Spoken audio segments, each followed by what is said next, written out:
Right. Hi, everyone. I'm Jasmine, and I work at One Nucleus. So, to form a part of our Conversation in Careers series for our Building Life Science Adventures Careers Conference, I'm joined today by Tony Jones, CEO of One Nucleus, and we're going to be discussing Tony's journey kind of through his career path, challenges he's faced, and what kind of support and tips he would give to or recommend to students and early career seekers and even universities.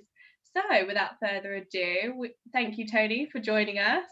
That's okay. And we'll begin by you telling us a little bit about what you do now and how you got there. Okay, so what do I do now as Chief Executive of One Nucleus? It's a role that's heaven sent for someone who likes talking, like me, because it's all based around a community of people and companies and how we all interact to try and enable everybody else as well as your own selves to be successful. But how did I become Chief Exec of One Nucleus? I guess if I go back to where I started studying or just after I'd left, and I moved from lab research after doing some postdoctoral research, I moved into something called technology transfer. So it's all about working with scientists, identifying intellectual property, in that time with the Medical Research Council, later with University College London, and seeing how we could exploit that intellectual property, whether through licensing to other companies that already existed, through startup companies. Increasingly, I guess this is going back far enough where startup companies were only just starting to happen in the biotech space. And then that moved on from being involved in that interface to running something called the London Biotechnology Network, which was a network of life science companies in London, trying to give a real focal point in London to where the industry was growing. And that was in late 2003, I joined the London Biotechnology Network. And over time, the questions changed as the sector has changed. So rather than being very locally focused in working together, everyone was looking around the world. So the questions changed from who else is doing this in London to who else is doing this in San Diego or Stockholm or Queensland. So to be able to service that sort of need as well, then it became apparent one of the best ways was to merge what was the London Biotechnology Network with a group that was focused around Cambridge, called IRBI at that point, and we formed One Nucleus. I became part of One Nucleus, heading the business development for several years, and then 3 years ago took over as chief executive, and that's what's brought me to today. Wow. So do you think it was your kind of passion for supporting people that has kind of driven you to get to where you are today? Did you always know that you wanted to work in business development, or? No, actually, far from it. I think when I was doing my biochemistry degree and going into a PhD and then research, I was assumed I would just stay in laboratory research. That's what I was conditioned to think, if you like, from an early age. But actually what became apparent, it wasn't that I wasn't enjoying being in the laboratory, it was just that I enjoyed the interpersonal side and dealing with people. And I could probably talk about science and doing deals and working together better than I could actually do science. So it seemed to fit my skill set was to go out and talk to lots of people. And then ultimately a skill set that means you can deploy that in encouraging other people to talk to other people and building those communities. So I think it's driven out of curiosity. It's driven out of curiosity in science. So I still see a lot of science that gets talked about and presented at our events, for instance, but also a curiosity about people and why certain things and dynamics work the way they do. And that sort of lends itself to wondering why conferences or networking events, why do people behave that way? And a curiosity generally of how does business work? How do communities in that sense work, and clusters? So I guess it just brought all of those strings together for me. Amazing. So do you feel like when you were a student, you had that support there kind of guiding you and maybe introducing you to these other opportunities that aren't lab based, or do you feel like you were going out and actively seeking those rather than having somebody kind of encourage you in? Yeah, I get what you're saying. I think there was very little awareness, to be honest, within the university system of what the other jobs could be. and not their fault by any stretch of the imagination. You can only know about what you know about and not what you've done. And it was far less attention paid back then to, well, you might develop a different career. You kind of stayed in research or you left research, and it was a bit of a binary decision. And I guess over time I'd been involved in filing patent applications during my research as a doing my PhD and as a postdoc. So I'd seen that sort of opening through the door of what technology transfer was like, because those were the individuals I was interacting with. But it felt like a big step when you left lab-based research, because I didn't know what these jobs were like. My comfort zone was knowing what life was like in the laboratory. Yeah. Did I know what the day job was like? No. Did I know if I had the right skills to do it? No. But it was a curiosity to find out. And I guess that's everybody's career is sort of opportunistic. Yeah. And I think you can do what you can to take the opportunities, but it relies on someone putting you in the right direction and saying, well, you might enjoy this. And that didn't really exist then. And I think it's very hard to provide that now. There's better support now. I think the careers offices in universities have developed a long way. Absolutely. But still, it's very hard to explain what a different career path is like when you've not actually been in it.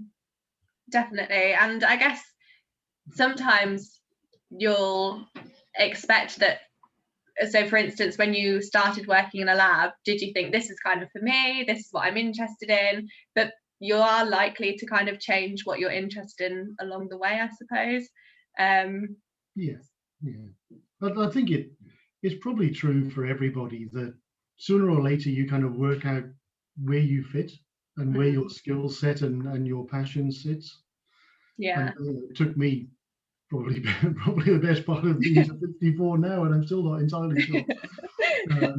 But I think you generally enjoy things that you feel competent at and you can be successful at. And to that end, I think your tendency is to go towards things that you enjoy. And I think probably looking back on it, if I'd really thought about what did I enjoy doing and therefore what did I want to follow rather than what was I trained to do, then maybe I would have felt more confident and made that switch a bit sooner. So what did you do your PhD in? That was in biochemistry as well. Right. And do you feel like your PhD is relevant to what you do now, or do you feel like it has been relevant to making steps in your career? I think for a number of reasons. I think one, it enabled me sort of to experience experimental design and the lab environment and how research functions and also how researchers function. So in terms of trying to put this sort of community together as One Nucleus, you kind of need to have some sort of understanding of what they're trying to do. Yeah. So that helps. It certainly helped me move into technology transfer away from the bench because not least, I guess, from the point of view that most vacancies at that time were requiring a PhD or higher degree before you could even apply for the job. Yeah. So you wouldn't have got through the door at that point. But as science goes on and my focus has been elsewhere, I'm not saying I stay up to date with the leading edge of science all the time, because the breadth of what we deal with, you can't do that.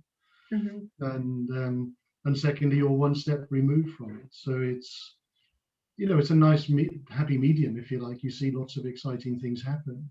Yeah. It is great when you see companies that started become successful or products that come to the market, because these things are never due to one individual. There's always a chain of individuals that have enable these things to happen. And it's great to see those stories come together, and we see those week in, week out, I guess, and we're fortunate to work in the sector we are. That itself, I guess, is definitely quite rewarding to kind of be a part of, I suppose, supporting those people. So I think that's what I can content myself with, is the fact that it's a relatively small part, but you can play a part in bringing these great minds together and entrepreneurs and their investors and partners, and you see real value in terms of better patient outcomes coming out the other end. Definitely. So in terms of challenges, what have you faced along the way?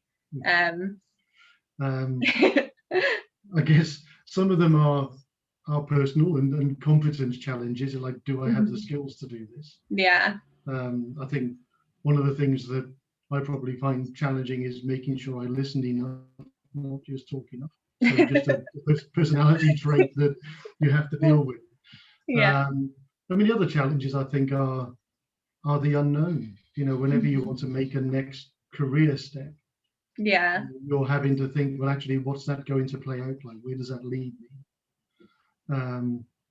So that's a challenge, I guess, from a confidence perspective that everyone has to overcome when you decide to change role or try something different. Definitely. And you know, the other challenges are just society challenges that everybody has. Staying gainfully employed in something you enjoy is your biggest challenge. Yeah.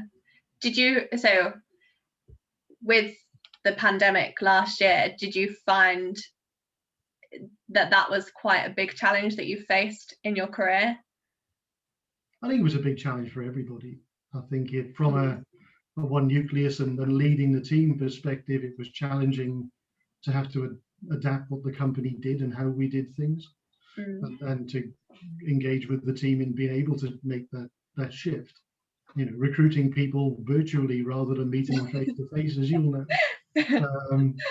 You know, but also the challenges I guess everybody had as well from a personal perspective, where all of a sudden you weren't out meeting people face to face, you weren't traveling, you weren't in a dynamic of an office physically.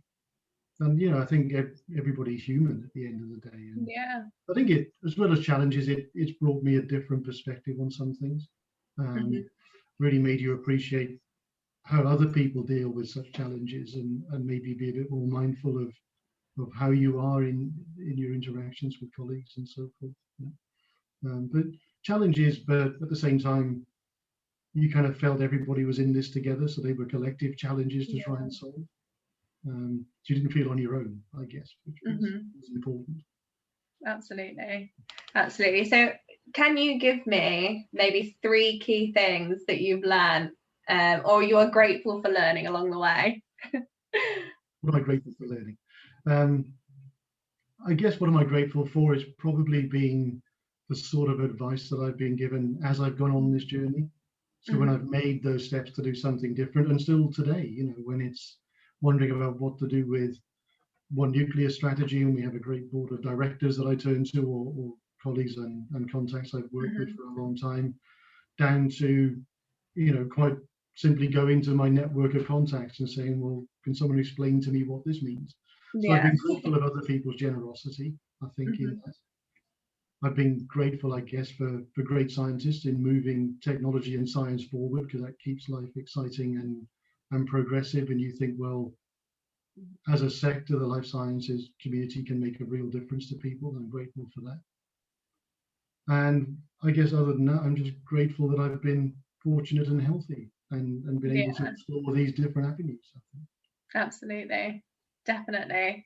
So for our early career seekers and students, if you could tell me one thing that you'd go back and tell yourself back when you were kind of in their position, what would you say? Do your research on yourself to work out where you think, well, what do you enjoy? What do you really get out of bed for? Yeah. But also then when you're considering where you may end up, what path you want to follow, go and talk to people, read around the subject, go and watch or attend different conference sessions. They do understand what this environment is. Yeah. And where do I want to fit, and where do I think I fit? Because I think I certainly wasn't aware and didn't do enough planning sooner. Yeah. I think I sort of went with, you know, you were good at sciences in school. That meant you went to university and did science, and then you went to a PhD and did science. And I enjoyed every minute of it. Yeah. But actually, you know, if I'd really thought about early on and then once you identify where you want to be, what you think you would like to do, to then be able to go out and say, well, how can I pick up insights and skills in other things? What they weren't even called softer skills when I was coming through the education system. They weren't even considered skills. Then they became softer skills like networking and communication, presentation skills. And now I think they're increasingly essential skills to get on a modern workplace. So Absolutely. yeah, so I think, yeah, if it was advice, it was just down to doing research, be informed, make the best choices you can Yeah, based on information. absolutely. And I think there's so much out there at the moment, now more than ever, especially with a lot of things moving online. There's so many online events, online courses, people that you can reach out to.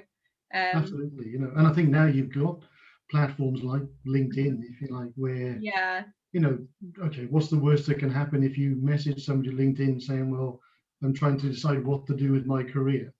yeah, Could we have a conversation about what's it like being a mhm, patent attorney, or what's it like being in technology transfer or yeah, science communications? And generally speaking, if people don't reply, it's probably because they're just really busy and they yeah, didn't find the time. I think genuinely most people are quite happy to help anyone else. absolutely. And if you don't ask, you don't get. So Yeah, just be bold. definitely. Definitely. Fab. Well, thank you for that. I don't know if you want to add anything else based on our discussion so far. No, I think it's always a pleasure being challenged to think about actually where's your journey taken you. Yeah. And would I have done anything different? Who knows? I didn't have the same information or experience in front of me. So probably not, is the guess. I would have made the same good or bad decisions that I would make now without information. Yeah. But I think it's always good to encourage people just to consider what they enjoy doing. And I'm fortunate enough to end up in a job that I thoroughly enjoy. So I'd encourage everyone else to seek it. Not my job, but seek it. Fabulous. Okay, well, thank you so much for giving up the time today to kind of tell us a little bit about what you do. Yeah. Thank you. Good luck with the rest of your conversations. Thank you. Okay, bye.